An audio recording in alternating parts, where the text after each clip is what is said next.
खुलुमबाय लोगोफोर, नोंथांमोनखौ डियार ब्रह्म चेनेलाव आरो फिन खेबसेबाव बयखौबो बरायनाय बावहरग्रोनाय जाबाय। आं दिनै नोंथांमोननि सिगाङाव आरोबाव माखासे सानसेनि गोदान खौरां लानानै फैबावलायबाय।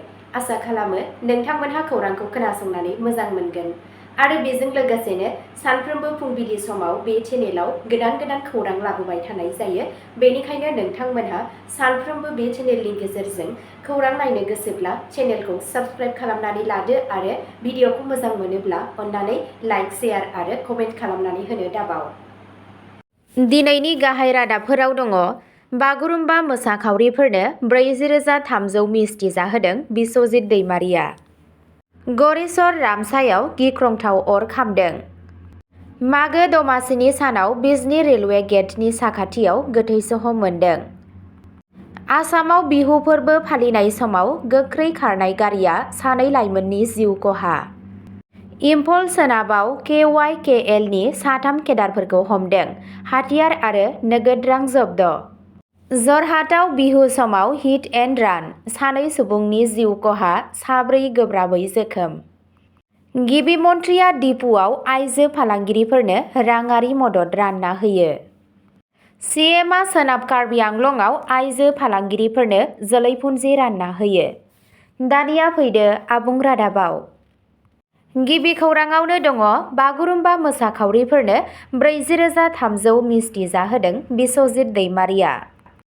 मागो दमासिनि गोथार बुब्लियावनो 10,000 मोसाखावरिफोरा गुवाहाटी सरुसाजाय स्टेडियामाव बागुरुम्बा दोहौनि थाखाय थालिम होबाय थानायखौ दसे सम थांना सुलाद लाहोयो आसाम आयेन आफादनि बुंथिगिरि बिस्वजित दैमारिया। 10,000 मोसाखावरिफोरा मागो दमासि बुब्लियाव मिस्टि जानो लुबैनायखौ आसाम आयेन आफादनि बुंथिगिरि बिस्वजित दैमारिया मिथिना साफ्रोमबो मोसाखावरि हानजा दामग्रा देग्रा साफ्रोमनोबो 40,300 मिस्टि बायना जाहोयो। रंजानाय मागो दमासि बोथोरावबो गावनि न' गामि गारनानै हारिनि आंगो हारिमुखौ बुहुमनां दिन्थिफुंनो थाखाय आसाम सोरखारा बानजायनाय हाबाफारियाव बाहागो लानो थाखाय गुवाहाटीयाव थाफैनाय साफ्रोमबो रिंगुदामसानो गाहाम हामलायथि बावहरदों आसाम आयेन आफादनि बुंथिगिरि बिस्वजित दैमारिया। नैथि खौराङाव दङ गरेस्वर रामसायाव गिख्रंथाव अर खामदों। गरेस्वर रामसायाव प्रदीप दास मुंनि सुबुंनि न'आव मैया बेलासे 4 रिंगासो समाव अर खामनाय जाथाय सोमजियो। ब्लाव ब्लाव अर खामनानै प्रदीप दासनि न'आ सेवहांगार जालाङो। लोगोसे गंसे साखा खबब्रै AS01 DK 4346 नम्बर गोनां गारिया अर खामनानै सेवहांगार जायो। जाथाय जानाय जायगायाव गरेस्वर पुलिस आरो अर खोमोरग्रा हानजानि मावफारियाफोरा नुजाथियो। अर खामनायनि जाहोनखौ दासिमबो मिथिनो मोननाय जायाखै। थामथि खौराङाव दङ मागो दमासिनि समाव बिजनी रेलवे गेटनि साखाथियाव गोथै सह मोनदों। खौरां मोननाय बादिब्ला मालगारिजों सौग्रावनानै बे सुबुंनि जिउ खहा जादों। जिउ गोमानाय सुबुंखौ बिजनी 2 नं साइथानगुरिनि थागिबि अनिल दास होनना सिनायथिनाय जादों आरो बे मानसिया गोसोआरि महरै दिदोमथि गैयै दंमोन होननानै खौरां मोननाय जादों। जेब्ला बे सुबुङा रेल लामाखौ बारगासिनो दंमोन अब्ला मालगारिजों सौग्रावनानै बिथाङा जायगायावनो जिउ गोमायो। बाथि खौराङाव दङ आसामाव बिहु फोरबो फालिनाय समाव गोख्रै खारनाय गारिया 2 लाइमोननि जिउ खहा। आसामाव मागो बिहु फोरबो फालिनाय समाव गोख्रै खारनाय गारिया सौग्रावनानै 2 लाइमोनफोरनि जिउ खहा जायो आरो 4 सुबुंफोरा गोब्राबै जोखोम जायो। बे जाथाया टियक ओनसोलनि सिङाव थानाय दिहिंगिया गामियाव फुंनि समाव जादोंमोन। भुगिनांनाय सुबुंफोरा लामा सेराव गसंनानै दंमोन जेब्ला गंसे स्कर्पिय' गारिया कन्ट्रल खोमानानै बिथांमोनखौ सौग्रावो। 2 लाइमोना जायगायावनो जिउ गोमायो आरो जोखोम जानाय सुबुंफोरखौ फाहामथाय होनो थाखाय जरहाट मेडिकेल कलेज आरो देहा फाहामसालियाव लांनाय जायो। पुलिसआ जाथाय जायगायाव सौहैनानै नायबिजिरनायखौ जागायदों। बेनि बांसिन फोरमायथिखौ नेनानै दं। बाथि खौराङाव दङ इम्फल सोनाबाव KYKLनि 3 केडारफोरखौ हमदों। हाथियार आरो नोगोद रां जब्द।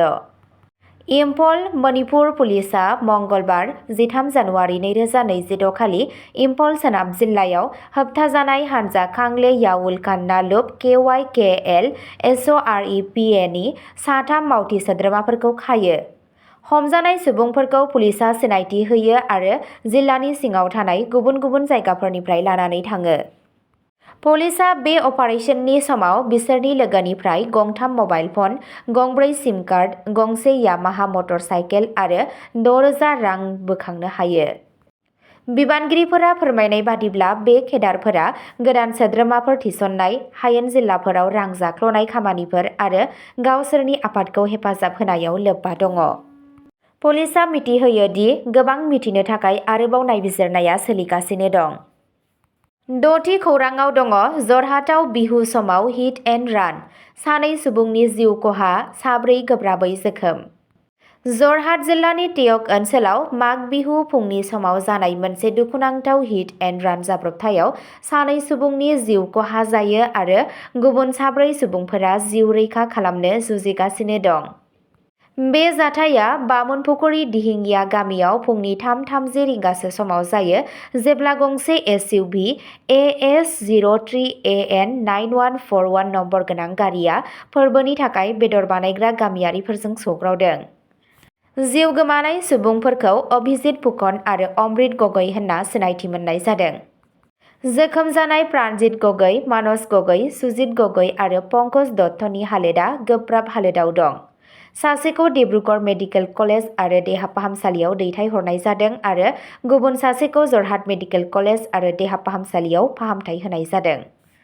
जायगानि सुबुंफोरा दाबि खालामदों दि बे गारिखौ बिजेपिनि सासे जायगानि मावथि मिन्टु गगैआ सालायदोंमोन, नाथाय पुलिसा दासिम रावखौबो रोखा खालामाखै एबा हमनो हायाखै। गामिनि सुबुंफोरा दायनिगिरिफोरखौ हमनाय, गोथै देहा सावनाय आरो फाहामथाय होनायनि खरसाखौ होनांगौ आरो खहा जानांनाय नखरफोरनो खहा सुफुंनांगौ होनना दाबि खालामगासिनो दं। पुलिसा जाथायनि सायाव नायबिजिरनायखौ जागायदों। 7थि खौरांआव दङ गिबि मन्थ्रिया डिपुआव आइजो फालांगिरिफोरनो राङारि मदद रानना होयो। गिबि मन्थ्रि डक्टर हिमन्त बिश्व शर्मा बिथाङा मंगलबारखालि गाहाय महिला उद्यमिता अभियान MMUAनि सिङाव डिपुआव सा 24,660 आइजो फालांगिरिफोरनो साफ्रोमनोबो 10,000 रांनि राङारि हेफाजाब होयो। बे हाबाफारिखौ भगाली बिहुनि समाव खुंनाय जादों। 8थि खौरांआव दङ CMआ सोनाब कार्बि आंलंआव आइजो फालांगिरिफोरनो जोलैपुन्जि रानना होयो। गिबि मन्थ्रि डक्टर हिमन्त बिश्व शर्मा बिथाङा सोनाब कार्बि आंलं जिल्लानि बैथालांसुआव सा 14,884 आइजो फालांगिरिफोरनो 10,000 रां जोलै रानना होयो। मुलाम्फा मोनगिरिफोरा आमरि बिधान सभा बियाबनि सुबुंफोर। आइजो फालांगिरिफोरखौ गोख्रों खालामनो थाखाय बानायनाय मोनसे सोरखारनि हाबाफारिनि सिङाव बे मददखौ होनाय जादों। CM बिथाङा बुंबावो दि हादोरसायाव 19.5 लाखनिबो बांसिन आइजोफोरखौ गोख्रों खालामनायजों लोगोसे 40 लाख आइजो फालांगिरि सोमजिनायनि थांखिया लासै लासै मोगथां महर जाबोगासिनो दं। अब्ला दिनैनि भिडिअ'आ एसेनोसै। गोजोन्थों।